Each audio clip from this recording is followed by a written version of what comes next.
അല്ല, അഭിഭാഷകരുടെ ദൗർബല്യമൊന്നും അത്തരമൊരു ക്രിറ്റിസിസത്തിനൊന്നും യാതൊരു സ്കോപ്പും ഇല്ല. കാരണം അങ്ങനത് പറയാനും പാടില്ല. കാരണം അത്രയും അധികം ത്യാഗമെടുത്ത് ബുദ്ധിമുട്ടി കേസ് നടത്തും. കേസ് നടത്തി കഴിയുമ്പോൾ തന്നെ കേസിന് വേണേൽ ജയിക്കാൻ പരാജയപ്പെടാം. ആ പരാജയപ്പെട്ട് കഴിയുമ്പോൾ തന്നെ അഭിഭാഷകരുടെ കുറ്റമായിട്ട് നമ്മൾ പറയുന്നതിന് വലിയ കാര്യമൊന്നുമില്ല. കേസ് ഒന്നുകിൽ ജയിക്കും, ഇല്ലെങ്കിൽ തോക്കും, അങ്ങനെയല്ലേ പറ്റുള്ളൂ. ഇപ്പോൾ അദ്ദേഹം ഒരുപാട് കേസിന് കക്ഷിയായിരുന്നു.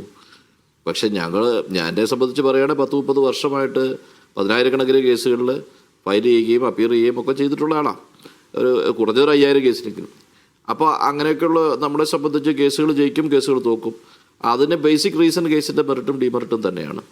പിന്നെ കോടതികളിൽ നമ്മുടെ കേസ് ഇപ്പോൾ ഈ പർട്ടിക്കുലർ കേസിൻ്റെ സംബന്ധിച്ച് എനിക്ക് വ്യക്തമായി പറയാനുള്ളൊരു കാര്യം, നമ്മൾ അക്യൂസ് നമ്പർ 8 ദിലീപ് എന്ന് പറയുന്ന ആൾക്കെതിരെ ഉള്ള ചാർജ് കോൺസ്പിറസിയാണ്.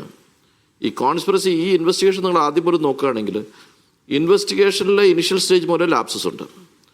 ഇൻവെസ്റ്റിഗേഷൻ്റെ ലാപ്സസ് എല്ലാം നിൽക്കുന്ന ആ ലാപ്സസ് ഉള്ള ഇൻവെസ്റ്റിഗേഷൻ്റെ ഫൈനൽ റിപ്പോർട്ടാണ് ഫയൽ ചെയ്തിരിക്കുന്നത്, ചാർജ് ഷീറ്റ്. അപ്പോൾ ചാർജ് ഷീറ്റിന് ഒരു വീക്ക്നെസ് ഉണ്ട്. ആ വീക്ക്നെസ് ആണ് ഇതിൻ്റെ അടിസ്ഥാന പ്രശ്നം. ഇത് പല സ്റ്റേജിലും നമ്മളൊക്കെ പറഞ്ഞിട്ടുള്ളതാണ്. അടിസ്ഥാനമായി വീക്ക്നെസ് ഉള്ള ഒരു ചാർജ് ഷീറ്റിൽ ഒരു കോൺസ്പിറസി പ്രൂവ് ചെയ്യുക എന്ന് പറഞ്ഞാൽ വളരെ ബുദ്ധിമുട്ടാണ്. അതിനുശേഷം പ്രോസിക്യൂഷൻ്റെ സ്റ്റേജിലേക്ക് വന്നപ്പോൾ പ്രോസിക്യൂഷൻ ഇത് കോടതിയെ കൺവിൻസ് ചെയ്യാൻ കഴിയുന്നില്ല എന്നതാണ് എൻ്റെ പ്രശ്നം. മറു സൈഡിന് കൺവിൻസ് ചെയ്യാൻ കഴിയുന്നു. അപ്പോൾ ഇവിടെ വീക്ക്നെസ് എവിടെയാണ്? ഇതിൻ്റെ ഇൻവെസ്റ്റിഗേഷൻ നടത്തിയ ഇപ്പോൾ ഇവരുടെ ഇൻവെസ്റ്റിഗേഷൻ തന്നെ ഫ്ലോപ്പായിരുന്നു എന്ന കാര്യത്തിൽ എനിക്ക് അതൊരു തർക്കമില്ല. At least in the case of Dileep അതിനകത്ത് കാര്യമായിട്ട് അവർക്ക് ഇൻവെസ്റ്റിഗേഷൻ ഫ്ലോപ്പായിട്ട് നടത്തുള്ളൂ. ഒന്നുകിൽ ദിലീപ് കുറ്റകൃത്യം ചെയ്തിട്ടുണ്ടോ ഇല്ലയോ എന്നുള്ളത് ഒരു ഡിഫറൻറ്റ് ഇഷ്യൂ ആണ്. പക്ഷേ കുറ്റകൃത്യം ചെയ്തിട്ടുണ്ട് എന്ന ചാർജല്ലേ കൊടുക്കുന്നത്. ആ ചാർജ് കൊടുക്കുമ്പോൾ ചാർജിൽ എവിഡൻസ് വേണ്ടേ?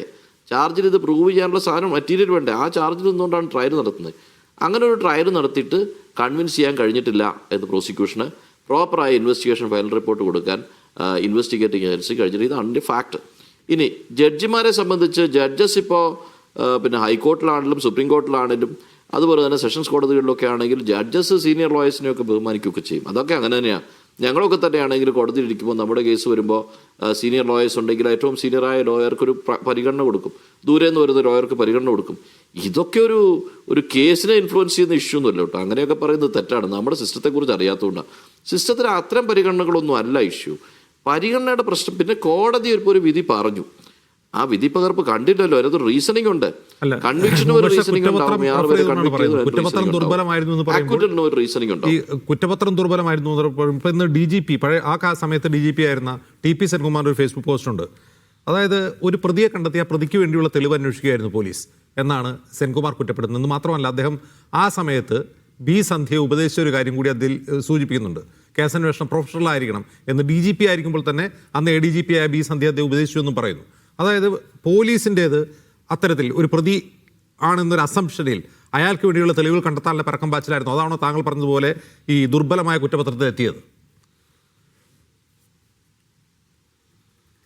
ഇതിൻ്റെ പ്രശ്നം എന്താണെന്ന് വെച്ചാൽ, ഒരാളെ പ്രതി ആദ്യം വെച്ചിട്ട് പ്രതിയെ പൂട്ടാനുള്ള എവിഡൻസ് ഉണ്ടാക്കുന്നത് CBIയുടെ ഇൻവെസ്റ്റിഗേഷനിലൊക്കെ പലപ്പോഴും ഉണ്ടാകാറുണ്ട്. പ്രതിയെ പൂട്ടാനുള്ള സാധനം കൊണ്ടുവന്നുള്ള കുഴപ്പം എവിഡൻസസ് ഒക്കെ കുഴപ്പത്തിലാവും. പിന്നെ അവസാനം ട്രയലിൽ അത് പ്രൂവ് ചെയ്യാൻ പറ്റാവും. വളരെ ഫ്രഷായിട്ട് നമ്മൾ പ്രതിയിലേക്ക് എത്തുക, ആ എത്തുന്ന വഴിയിൽ കിട്ടുന്ന തെളിവുകൾ, ആ തെളിവുകൾ ശേഖരിച്ചെടുക്കുക, അഡീഷണലായ തെളിവുകൾ മിസ്സിംഗ് ഉണ്ടെങ്കിൽ ആ മിസ്സിംഗ് കൊണ്ട് ചേർക്കുക. അങ്ങനെ ഒരു കോൺക്രീറ്റ് കുറ്റപത്രം ഉണ്ടാക്കിയാൽ മാത്രമേ ട്രയലിൽ അത് ഉപകാരപ്രദമാവുകയുള്ളൂ. അങ്ങ് പറയുന്ന കാര്യം മുഖവിലേക്ക് എടുത്തുകൊണ്ട് തന്നെ പറയട്ടെ. പോലീസ് പ്രതിയിലേക്ക് എത്തുകയായിരുന്നില്ലല്ലോ. ഇപ്പോൾ ഉദാഹരണത്തിന് ദിലീപിലേക്ക് എത്തുകയായിരുന്നില്ല. ദിലീപ് ജയിലിൽ നിന്ന് പുറത്തു വന്ന ഒരു കത്തിനെ കുറിച്ച് അന്വേഷിക്കണമെന്ന് ആവശ്യപ്പെട്ട് ആ കത്തുമായി DGPക്ക് പോകുന്നു. DGP അന്വേഷണ സംഘത്തിന് ആ കത്ത് കൈമാറുന്നു. അന്വേഷണ സംഘം നോക്കുമ്പോൾ അത് പ്രതിയിലേക്കുള്ളൊരു ലീഡാണ്. അവരത് അന്വേഷിക്കണ്ടേ? അല്ല, അത് ഞാൻ പറഞ്ഞു. ഇതിൻ്റെ പ്രക്ഷോഭ സമയത്ത് തന്നെ ഇവിടെ ഒരുപാട് ആളുകൾ നമ്മൾ ഇയാൾ ഇതിനകത്ത് റോളുണ്ട് എന്ന് കാണിച്ചുകൊണ്ടുള്ള വലിയ ഹ്യൂ ആൻഡ് ക്രൈ ഉണ്ടായിരുന്നു. നമ്മളില്ലാന്ന് പറഞ്ഞിട്ട് എന്താ കാര്യം? ഇതൊക്കെ ആ സമയത്ത് കത്ത് വരുന്നു, കത്തേൽപ്പിക്കുന്നു, അതൊക്കെ ഒരു ഇൻസിഡൻറ്റ് ഉണ്ടെങ്കിലും there was A Hugh and cry.